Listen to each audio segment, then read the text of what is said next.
The broadcast is now starting. All attendees are in listen-only mode. Good afternoon, everyone, or good morning, depending on what coast you're on today. My name is Brittany Melville. I'm the Director of Marketing and Sales for Next Generation, and we're happy to introduce to you today Chris Benson, who is the Chief Investment Officer with Reliant Real Estate Management. Today, we're going to be talking to you about a more specific category within real estate, which I know a lot of you are interested in. Today, we're going to be talking about including self-storage as part of your portfolio. So Chris is going to talk about self-storage investments a little bit in general, Reliant as a company, and some of the industry trends in the space. And then I'll go into talking about its application to using a self-directed IRA. And for anyone who's new to the topic of self-directed IRAs, I'll provide a little bit of background on that as well. Just a couple items to note. We are recording the broadcast, so if you do, for some reason, miss the webinar this afternoon, we will be sending everyone who registered a copy of the recording.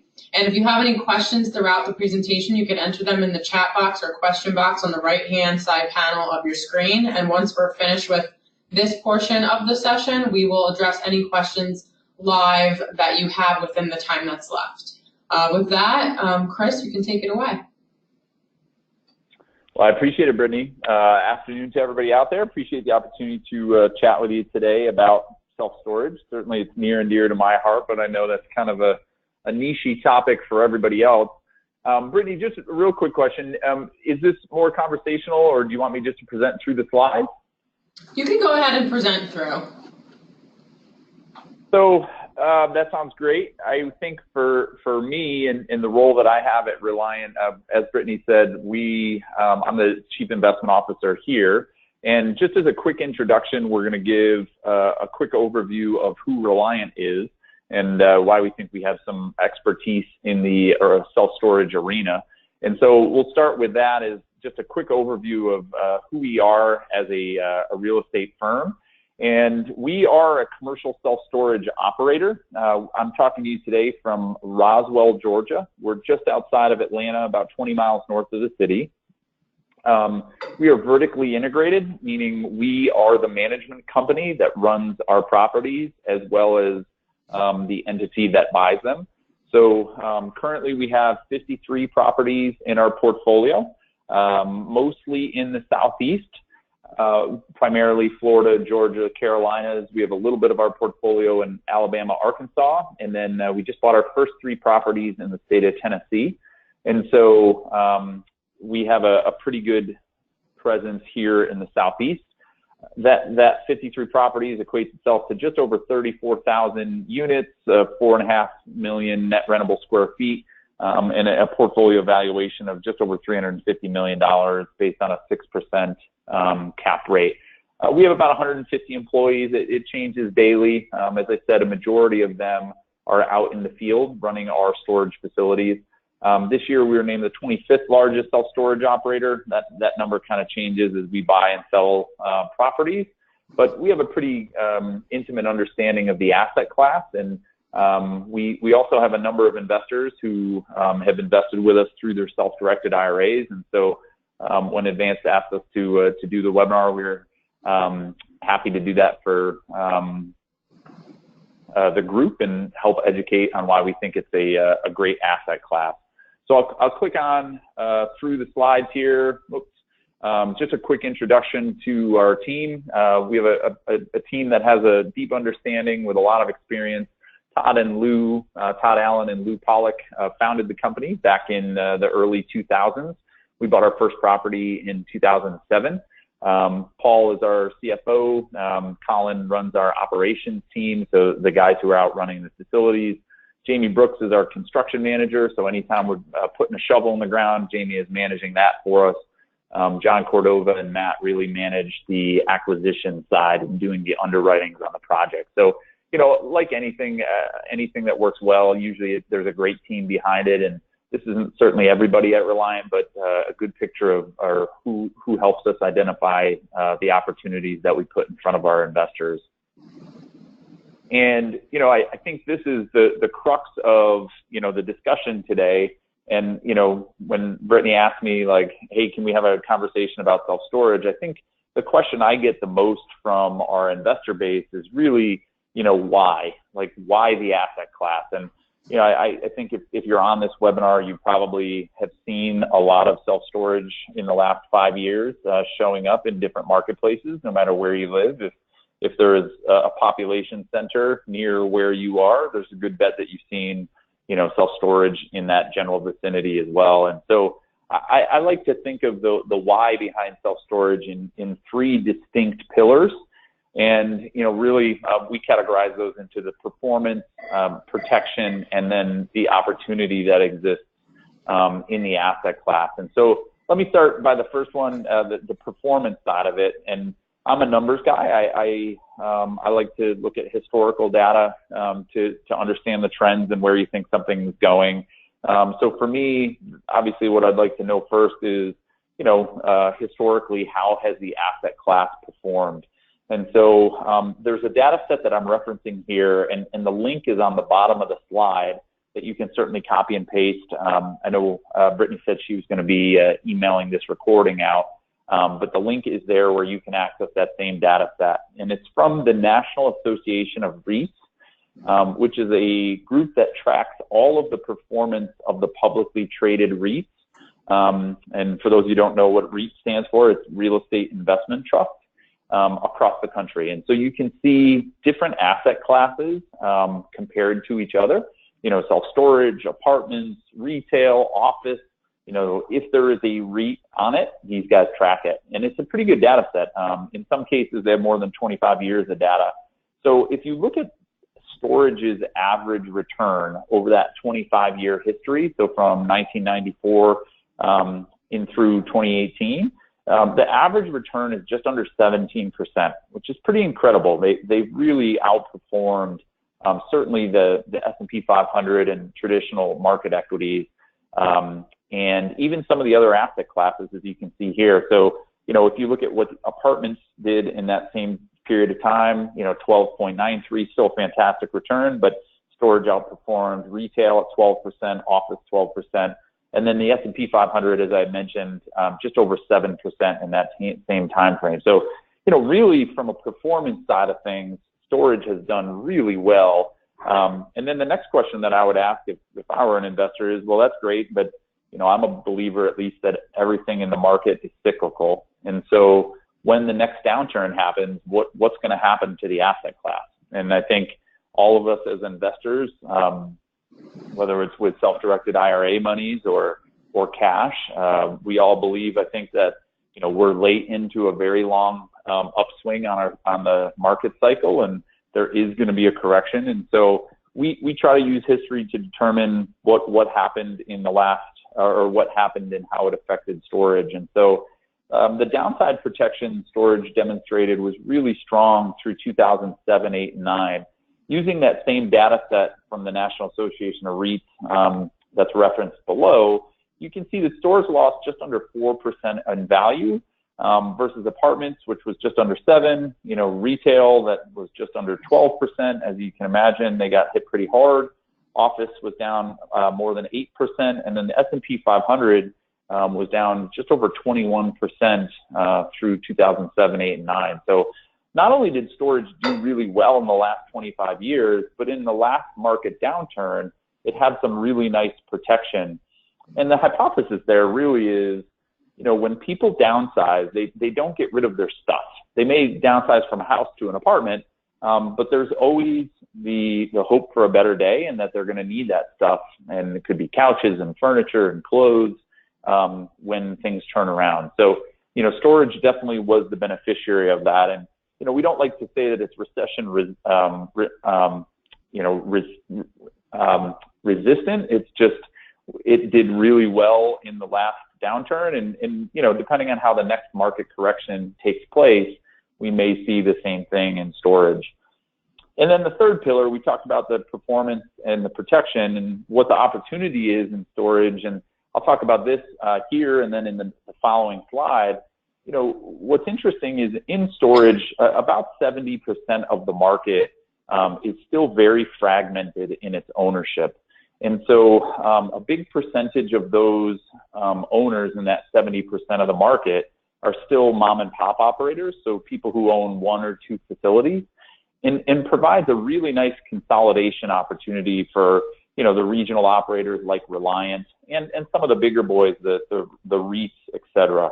So I think that's one thing that we're excited about is what exists. And I'm going to click to the next slide, and it gives you just a sense of who the players are in the space. But if you look at that, the gray and dark gray, as far as the percentage of square footage that are non-REIT owned. So, you know, the REITs are listed on the right-hand side there: Public Storage, Extra Space, CubeSmart. U-Haul is not a REIT, but they're a publicly traded company. Life Storage, and then NSA or National Storage. Those are the publicly traded companies. And on the left, you see all these opportunities that exist for a consolidation play. And so that's what we get excited about, is there's still a lot of opportunity in the market where we can go out and create some management efficiencies from maybe a facility that hasn't reinvested into the business or not staying current on current pricing and trends and, you know, typical fee structures. Those are really low-hanging fruit for us when we can go out and find those in the market. And they still exist. And in a lot of asset classes, you know, apartments, retail, it's much harder to find those opportunities because the market has already been consolidated. So that's the piece I really wanted to chat about in regards to the 3 pillars of storage. And then, you know, I think there's another piece that is interesting about the asset class. If you look at the historical utilization, and what you're looking at here is the percentage of the population in the United States that's used self-storage. And this is from, you know, 1987. So about 30 years of data. You can see it's been a pretty consistent growth with a few dips, you know, where you'd expect them, you know, in the 1997, 2000 arena, and then 2009, 10, as people went through that recession. But overall, the number of people who utilize storage has grown. And so we don't see anything in the trends. And in fact, I'm going to share with you a slide where we think it may be the other way, where future generations may also help increase this total utilization moving forward. And if I click to this next slide here, I think it'll give you a sense of what I'm talking about. And so, Brittany, maybe you could help me out, because I'm clicking the arrow and there we go. We got it now. There you go. You got it. Yep. So if you take a look at this slide here, and I'm going to kind of walk you through it. This is the different generations, right? So think World War II, you know, probably, you know, most of the people's on here, grandparents, maybe great-grandparents, baby boomer generation. We may have a number of those people on the webinar, you know, Gen X, millennials, and then Gen Z. And what we're showing you is what percentage of the population in the U.S. These generations make up, right? So 9% of the total U.S. population is made up by the greatest generation. 23% of the U.S. population is made up by the baby boomers. And then what percentage of the consumers who are using storage represent? So what this is saying is, of the total user base of the number of people using storage, what percentage of them are boomers? And in this case, you can see 27% of the tenants are baby boomers. And that makes sense, right? Because they're about 23% of the total population. You know, Gen X, a little bit more, 34% of our user base is from Gen X, and about 20% of the U.S. population is made up by Gen X. So they're using storage a little bit more than they make up of the total population. And then the millennials, it's, you know, almost spot on again. So a little bit more, 34% of the user base are millennials, and they make up about 23% of the population. And here's where we think the opportunity exists. On the Gen Z side, they make up about 27% of the United States population, but right now they're only using, you know, only 3% of the user base is from Generation Z. And the reason is because they're still too young. Typically, the prime storage usage years are between, you know, call it 30 and 55. Depends on the market, but that's typically what we see. And so what we're hypothesizing is as Generation Z comes of age, they are going to outpace the baby boomers, dying off essentially. And what that will ultimately do is help generate additional utilization of storage. And so hopefully we'll be able to see this chart grow as the number of people requiring storage grows as this population comes into the prime renting area. And so for us, that's where we see the main opportunity is around this generational shift and consolidation in the marketplace. And it's one of the primary reasons we think storage should be part of any investor's portfolio to a certain percentage. And certainly self-directed IRAs make sense because the timing on those monies are certainly typically investors have a little bit longer horizon. And obviously you can take advantage of the tax benefits that self-directed IRAs offer. So that's really all I had in regards to the why self-storage, Brittany. I think we went over a few good tidbits. This is our team, or part of our team, out in our office in Reliant. If you have any questions, I know Brittany will send out some contact information. By all means, you can reach out via email. We have a few websites that I'm sure Brittany will link the webinar to, and you can go learn more about the firm and our track record for our investors. And then from here, Brittany, I would turn it over to you to ask any questions, or if you want to go into the next steps around the next generation side. Sure, great. That was very informative, actually. As a self-storage user myself, I didn't know a lot about the industry in general. So yeah, it looks like there's a lot of growth potential for the future generations as well. All right. Okay, looks like you have a little bit of information here as well. Again, we will have, yeah, so, go ahead, sorry, Chris. Yeah, it's just more detail on our individual bios for each one of the members of the team. But yeah, you can click through that, Brittany. I think it'll bring you to the end. Certainly for people who are looking to learn more about us, they can do that here on our website. Okay, perfect.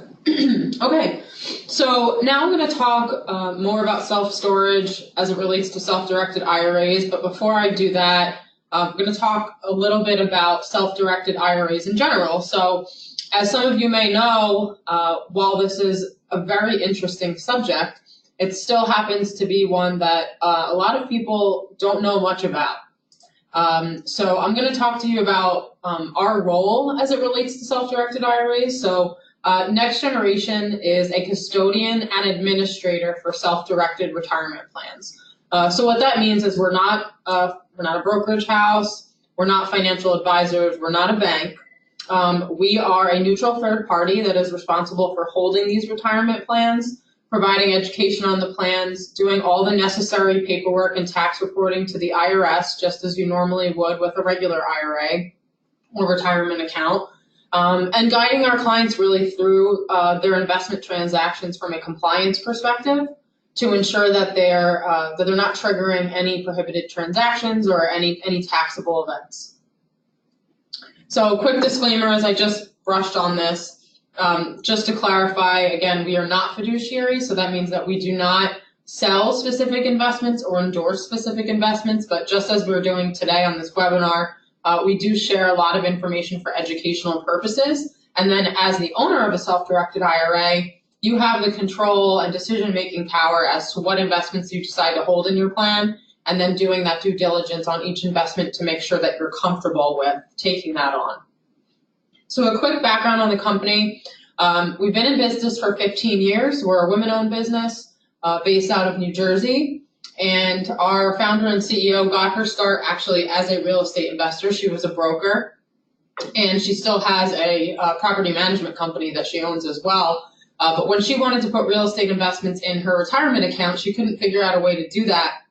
And that's how she came upon discovering self-directed IRAs as a great tool to do so. And in learning about it, became very passionate about this and decided to start the company to spread the word and education to others so that they could also take advantage of the opportunities.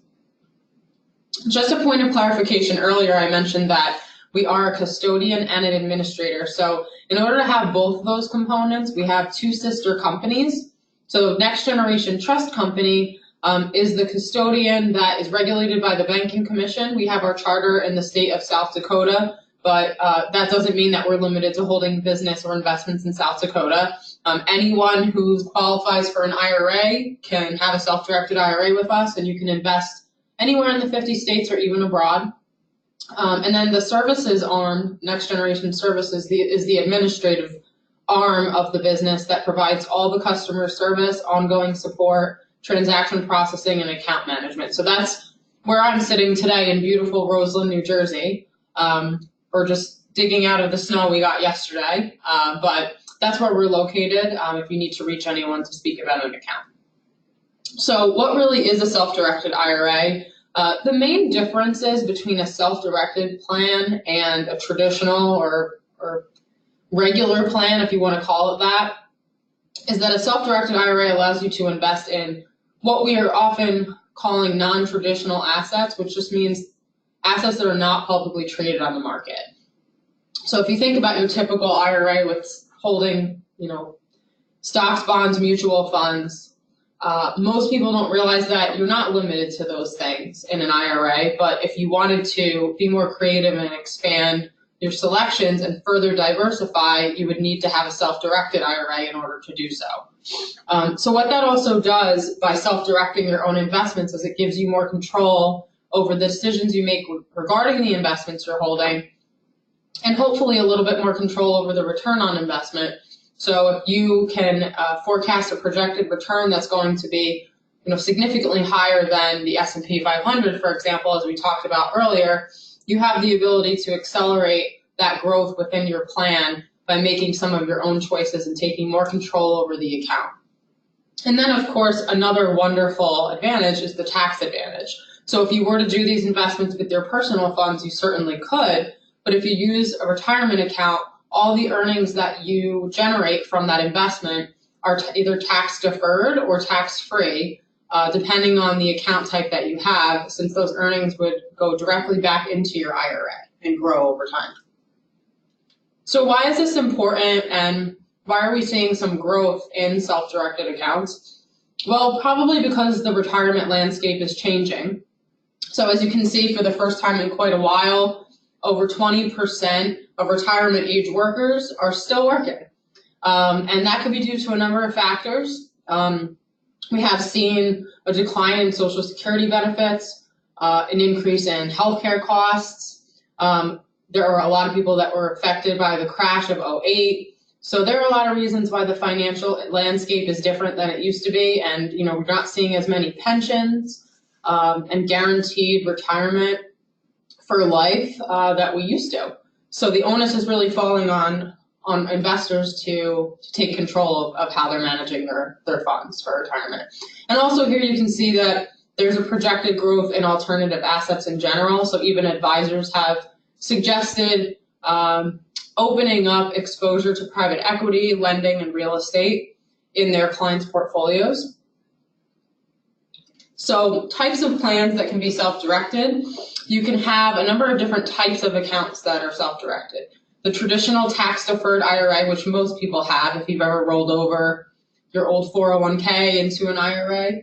A Roth IRA, which holds after-tax dollars, but the beauty of that is all your earnings are tax-free, and you don't have required minimum distributions to take when you turn 70 and a half like you normally would with a traditional IRA. And then if you're self-employed or you own a business, there are a couple options here for the SEP, Simple, or other qualified plans like a solo 401k for your business that offer higher contribution limits out of pocket, but the same tax benefits if you were to invest in alternatives using that plan. And then you can also see the other two accounts here at the bottom are not technically retirement accounts, but they're tax advantage savings accounts for either child's education or medical expenses, and those can also be self-directed. So ways to get funds into a self-directed IRA: if you open a new IRA, you can obviously make a contribution, and those limits are determined by the IRS. Those are the same as you would see on the IRS's website. If you have an existing IRA with one of the Fidelities or Schwab's or Morgan Stanley's of the world, and you'd like to move some of those funds into a self-directed account, You can liquidate a portion or all of your existing IRA, and you can transfer that cash to the self-directed IRA to make new investments. You can also roll over from an old employer plan or an inactive employer plan, which would usually be a 401k, thrift savings plan if you're in the military. 403bs and 457 plans are also popular.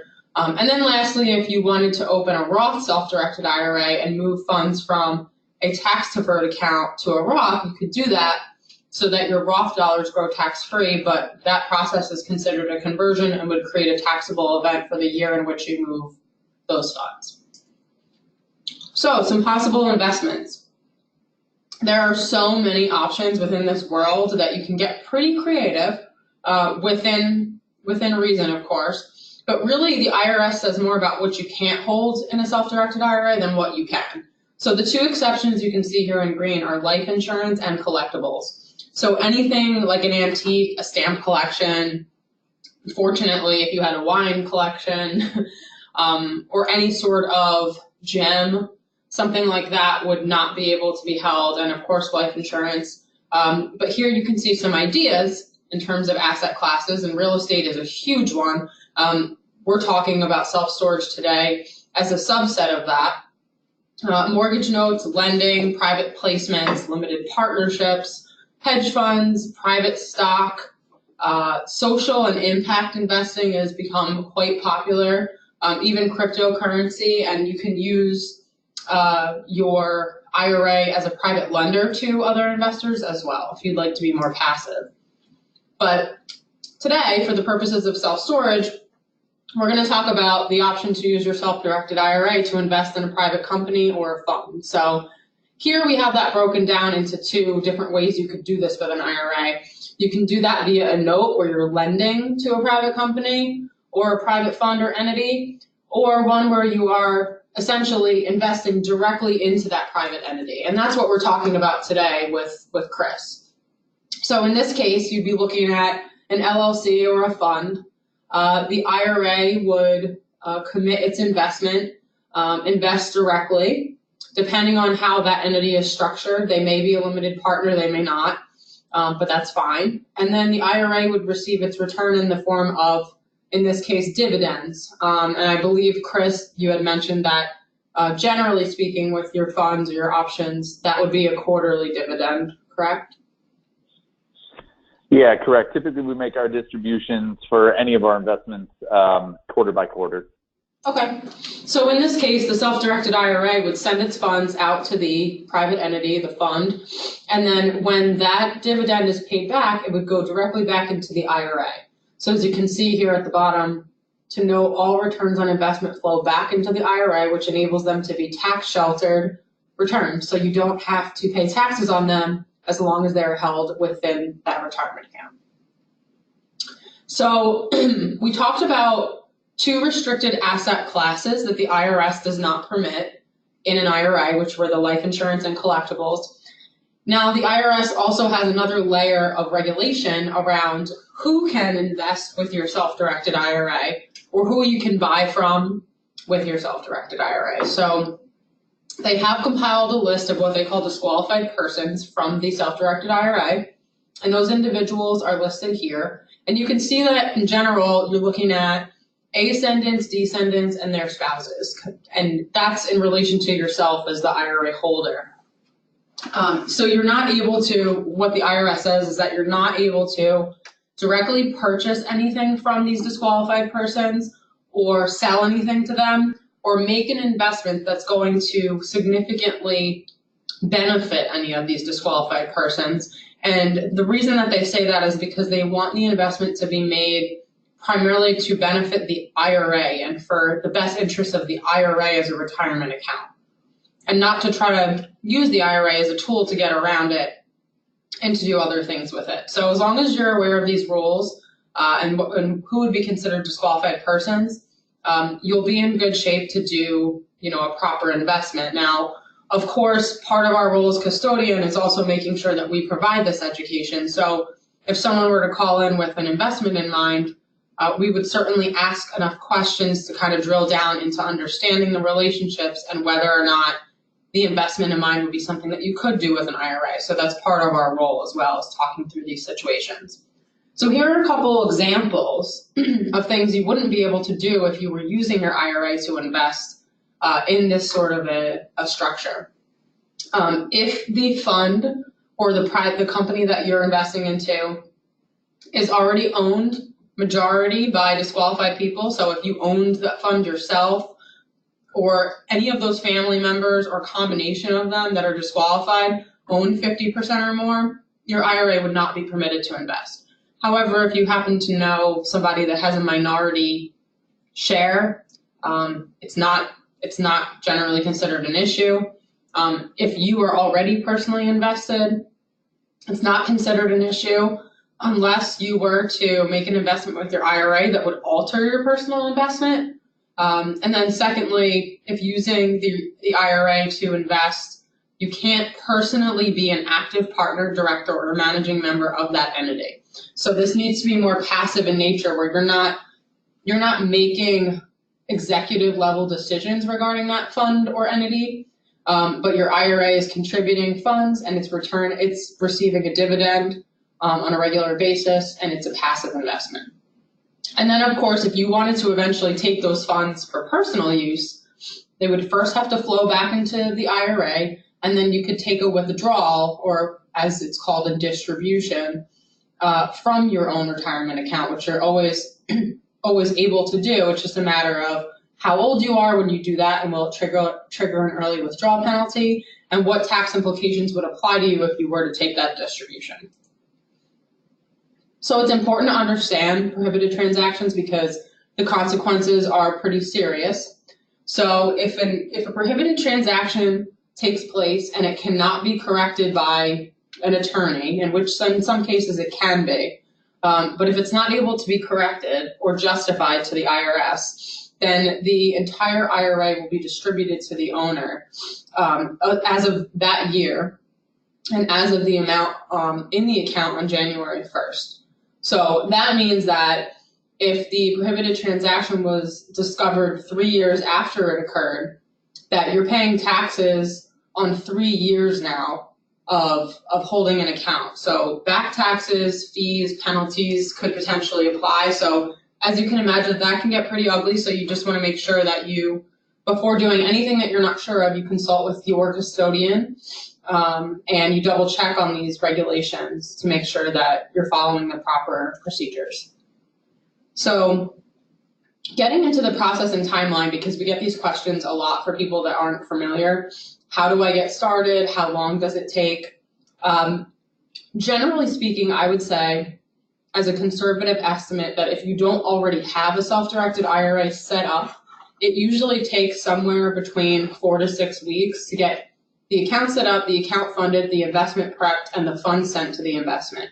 Now, that doesn't mean it couldn't move more quickly, but it just means that we like to be conservative, because when you look at this process here, you can see that there are certain factors outside of our control, namely funding of the account. So, for example, if you open a new self-directed IRA and you're transferring funds from a Fidelity IRA, well, Fidelity has to let go of your funds on their end and send them over to the new account.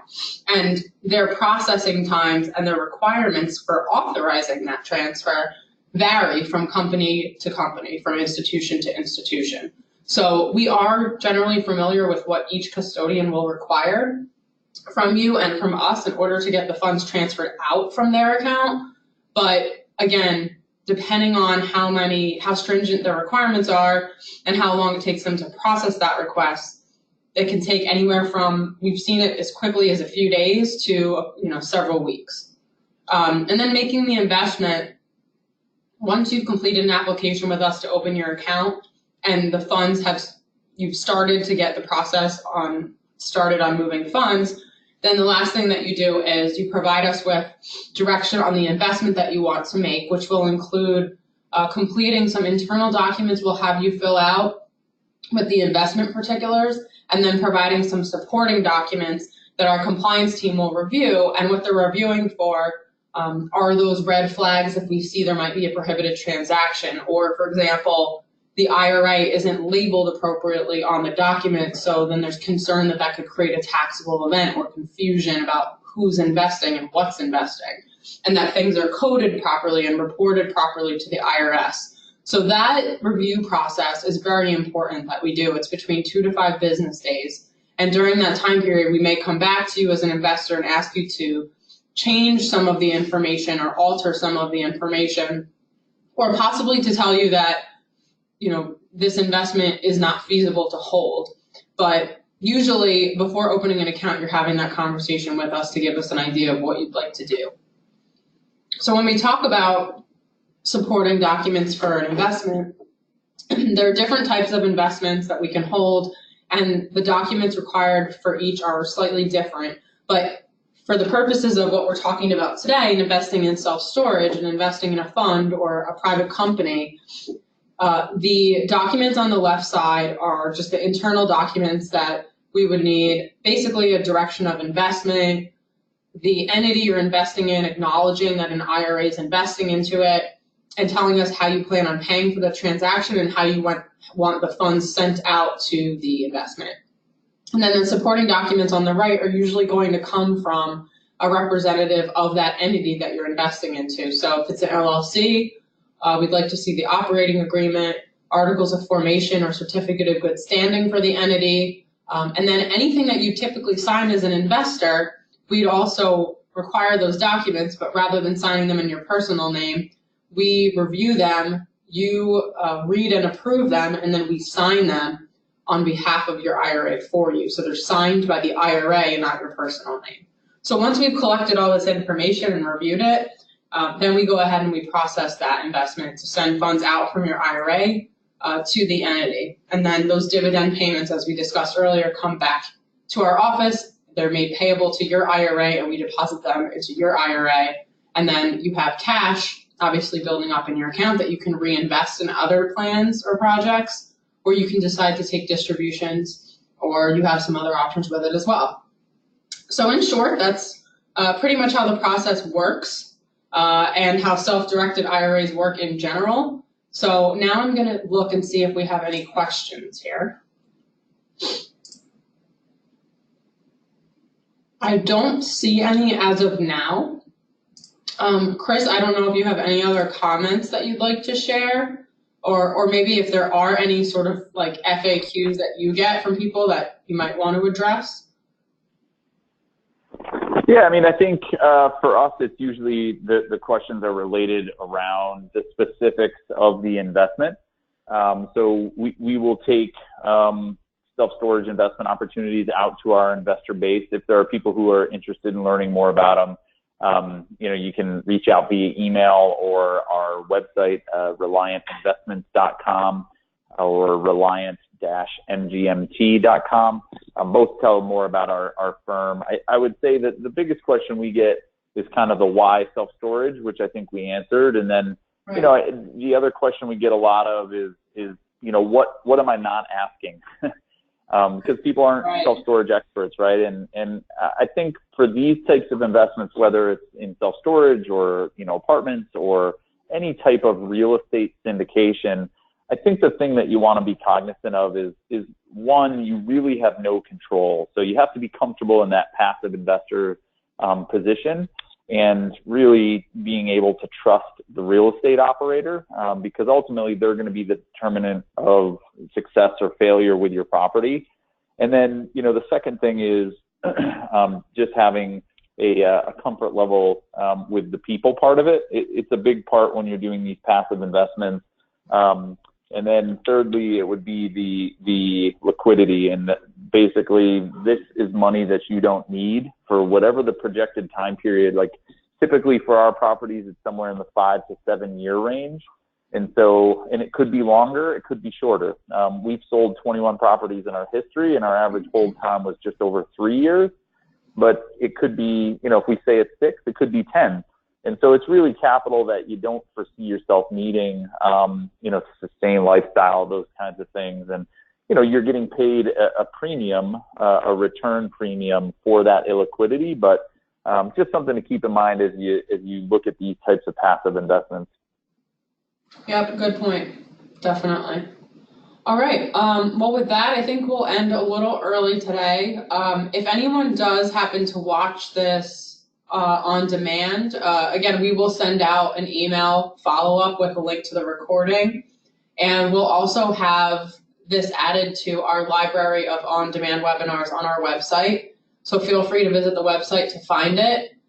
Or you can reach out to the office with any questions. And again, you'll have Chris's contact information if you'd like to discuss anything with him directly related to Reliant and investing with Reliant. So with that, thanks everyone for your time and attention. And we hope this was valuable to you and that you enjoy the rest of your December and holiday season. Hopefully we'll be in touch.